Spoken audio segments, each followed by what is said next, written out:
Strategy যেটা আমি আপনাদেরকে আজকে শেয়ার করতে চলছি সেটার নাম হচ্ছে step up SIP. So SIP আপনারা সবাই জানেন। স্টেপ আপ এসআইপি কী জিনিস?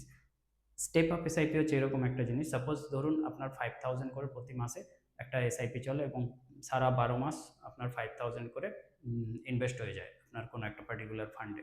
ওকে, সো এটা হচ্ছে এসআইপি।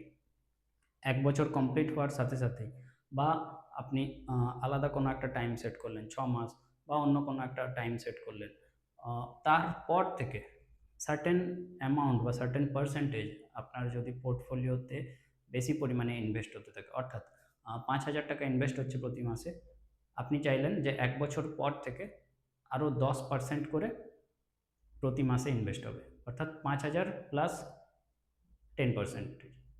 10% কত না 5,000-এর 10%।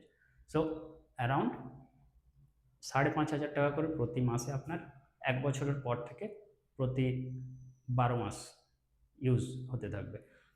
পরের 12 মাসের পর কি হবে, আরও 10% করে ইয়ে হয়ে যাবে, বেড়ে যাবে আপনার এসআইপি অ্যামাউন্ট।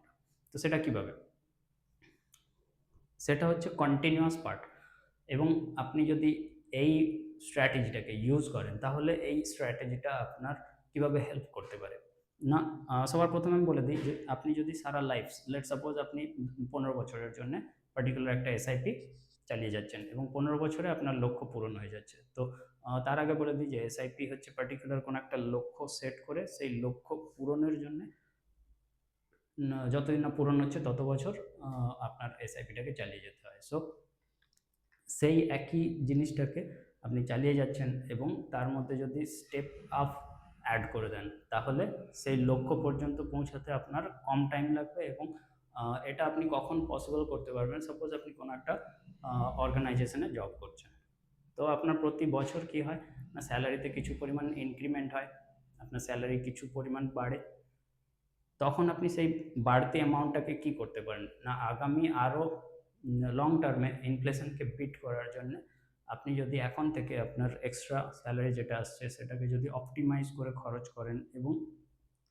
আপনার এক্সিস্টিং যেটা 5,000 করে এসআইপি চলছে সেটার সঙ্গে অ্যানাদার 10% অ্যাড করে দেন, তাহলে প্রতি মাসে প্রায় 5,500 করে টাকা কাটছে, এবং এটা হচ্ছে দেখা গেল যে প্রথম বছরের পর 5,500 করে এসআইপি অ্যামাউন্ট, তারপর দ্বিতীয় বছর অনওয়ার্ডস প্রতি মাসে 5,500 প্লাস 10%, অর্থাৎ 5,500-র সাথে আরও 10% অ্যাড হয়ে টোটাল ফিগার যেটা দাঁড়াবে সেটা প্রতি মাসে ইনভেস্ট হয়ে যাবে আপনার যে ফান্ডটা কেনা ছিল সেই ফান্ডটাতেই, যে ফান্ডটাতে এসআইপি চলছিল সেটাতেই ইনভেস্ট হবে।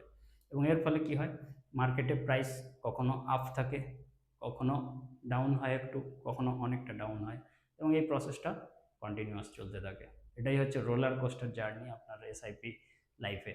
তো যতদিন এসআইপি চলবে, যতদিন আপনার লক্ষ্য পূরণ না হয় ততদিন পর্যন্ত আপনার আপনার ফান্ডের ন্যাভের দাম কখনো ওপরে থাকবে, কখনো নিচে থাকবে, এবং প্রতি মাসে বিভিন্ন দামে বাই হতে থাকবে। সো অ্যাভারেজ হতে থাকবে অন আ কন্টিনিউয়াস বেসিস।